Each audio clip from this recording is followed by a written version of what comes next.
Hello and welcome to...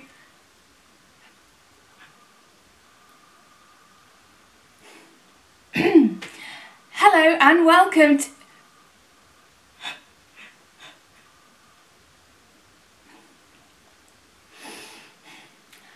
Hello and welcome to Little...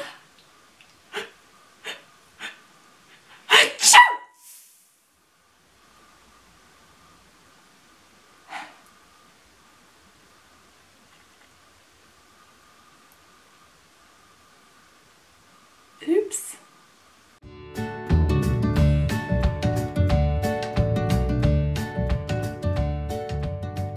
Hello and welcome to Little Learners. In today's video I'm going to be talking to you about germs and how you can talk to your children in your class or your own children about germs and cleanliness.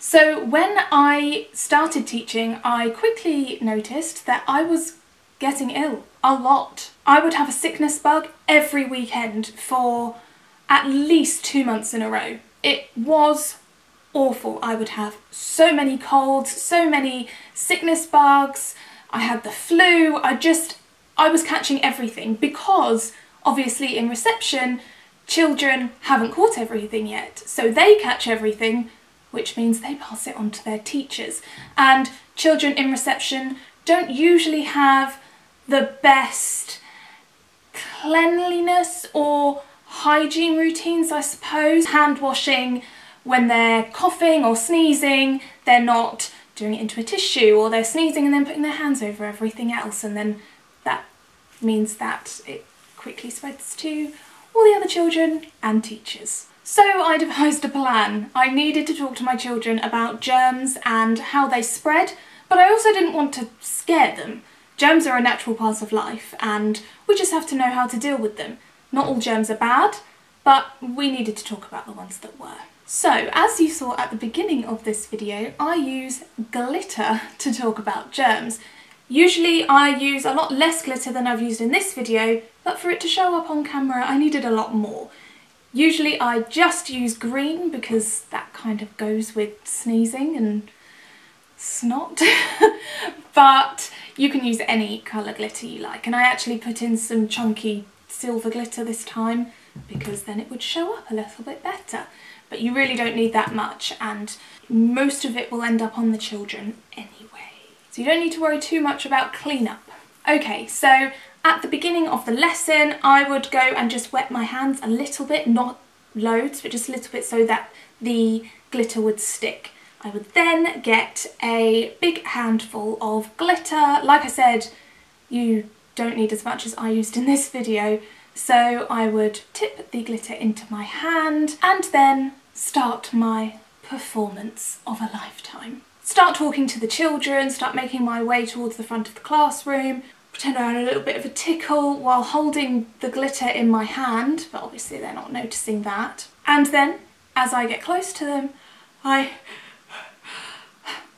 sneeze, I don't really sneeze on the children, and throw the glitter over the children. I have never had a health and safety problem with this, just in case you're wondering. I do not use enough glitter for there to be an issue, and I do make sure that it's on the top of the children's heads rather than throwing it into their faces. Some of the children will start saying "Ugh!" and other children will notice that it's glitter and start getting a bit excited and want to know why I have just thrown glitter over them. But I don't acknowledge it. I just kind of wipe my face with my hand, say, "Oh, excuse me, sorry about that," and carry on teaching while the children are sitting there thinking, "Oh, what is going on?" So I start talking about whatever we're talking about. I start saying that we're going to do the register or we're going to do phonics. And while I do that, I start touching things around the room. So for example, I've got this glass here. If I touch it, don't know if you can see, but it gets all of the glitter on it, and you can see that the glitter has transferred. And I do that around the classroom on tables. I start shaking children's hands, or, you know, asking them to pass me something, and then when I take it from them I kind of slide my hand all over there so that they get the glitter on them. When the children have made a lot of fuss, I say to them, what's the matter? What's the problem? And they bring up the fact that I sneezed and there's all this glitter everywhere, and I say, "Oh, that's not glitter. That's germs. Most of the children have heard of germs before, and they know that when you sneeze, germs come out, or if you cough, germs come out, but they don't quite know anything past that. So they start, you know, being disgusted, saying, I don't want germs on me, and now it's on the table, and now it's on the whiteboard, and all of that. And then I asked them, okay, so what should I have done then? Because I needed to sneeze. I can't help it if my germs go everywhere. And the children say, you need to go and wash your hands. So I say, okay. So I go and wash my hands. I said, well, why do I need to wash my hands? And they start to explain to me that it's going everywhere else. And I say, well, why is that a problem? Sometimes a child will know and say, because now if I touch it, I'm going to get your germs. And then we explore that further. Well, why does that matter? Does it matter if you get my germs? And then we start talking about how that can make you sneeze and make you poorly. So we kind of go through that depending on the children's prior knowledge. So I just let them lead the conversation. If, of course, they have absolutely no clue, then I kind of drip feed them a few little bits of information and we go from there. So once I've washed my hands, I say to them, okay, so that's all right now? And they say, no, you need to clean the table, you need to clean this, you need to clean this. And then I say, okay, well, no one got any germs on them, did they? And someone whose hand I touched will say, yes, I got them on me. So all the children say, you need to go and wash your hands now. And then they'll start to notice that I sneezed on them and they've got glitter in their hair or in their laps. And I say, well, we can't go and wash all of your hairs now, can we really? So there was nothing I could do about that.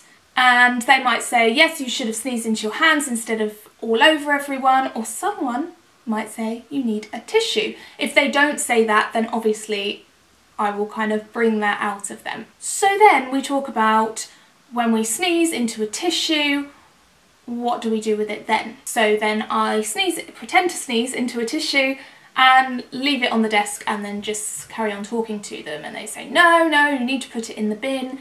And then I say, what do I need to do now? Did any germs get on my hands? And they say, yes, you need to go and wash your hands now.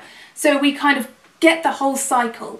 It takes a little bit of time, but it's really a wonderful lesson because the children are so engaged. So after that, we talk about when it's important to wash your hands, when it's important to use a tissue. What about when you cough? What about when you go to the toilet? And we discuss the real importance of washing your hands. I then talk to the children about how they can make sure that they've washed their hands properly. So we must use soap and we must wash them for a certain amount of time. Now I've seen that some people tell children to wash their hands while singing Happy Birthday. So they sing the whole song through and then by the end they've washed their hands for long enough, so that's great. I used a classroom specific songs. So when we were doing our nativity, we had a class song and obviously we were learning that ages before Christmas. So we would sing the chorus of that when we washed our hands.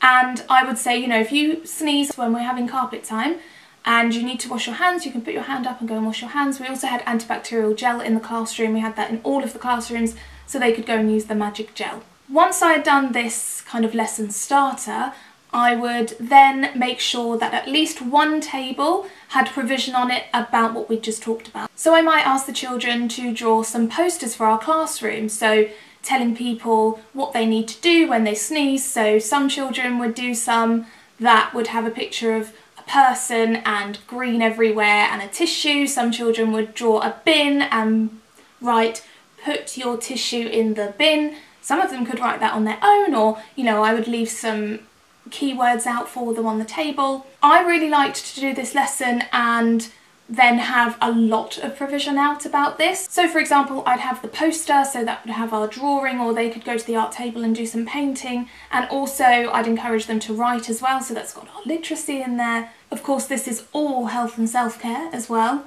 On the maths table, I might have something out like this person sneezed 3 times, but there are only 2 tissues, so how many more tissues do we need? You know, that kind of thing, just to make sure that we've got a lot of areas of development covered, but we're still talking about this theme. Doing this lesson changed my life for the better. Trust me, the children really understood. I think it's because we've got the visual in there, very strong visual, we're really talking about it, and then in the provision there are lots of different ways for the children to explore this theme. So whenever someone would sneeze, they would just say, "Miss Taylor, I need to wash my hands," and they'd go and use the gel, or they wouldn't even need to say, they'd just look at me and I'd just do my hand thing that said, "Yes, you can go and use the gel," or "Yes, you can go and wash your hands," and they'd do that quickly and come back. Children would always come and tell me that they had just washed their hands and sung the song, and that they'd remembered to use soap. They would be really excited about the fact that they had remembered to wash their hands. Children were using tissues a lot more and remembering to put them in the bin. If I ever sneezed, children said to me, "Miss Taylor, you need to go and wash your hands now." So it was kind of this culture in our classroom of being hygienic, being healthy, but not being scared of germs or worried about them. Just that if you sneeze, you need to go and wash your hands. And I was very pleased to find that I stopped getting as ill as often. I did still get the odd cold and things like that, but it definitely made a difference. And every year it made a difference, because I wouldn't do the lesson right at the beginning of the year because we've got a lot to get through. So maybe at the end of the first half term, maybe at the beginning of the second half term, and I would notice a massive difference in my health, as well as the children's health actually, after that. If you think that you might use this lesson in your classroom, please give this video a thumbs up. It really helps out my channel a lot, all those likes and thumbs ups. If you do use this in your classroom, if you've now used this after watching this video, do let me know in the comments below. I'll be really excited to hear your thoughts. And if you want to see more videos like this, do hit that subscribe button and ring the bell so that you get a notification every time I post a new video. Thank you so much for watching, and I will see you next time.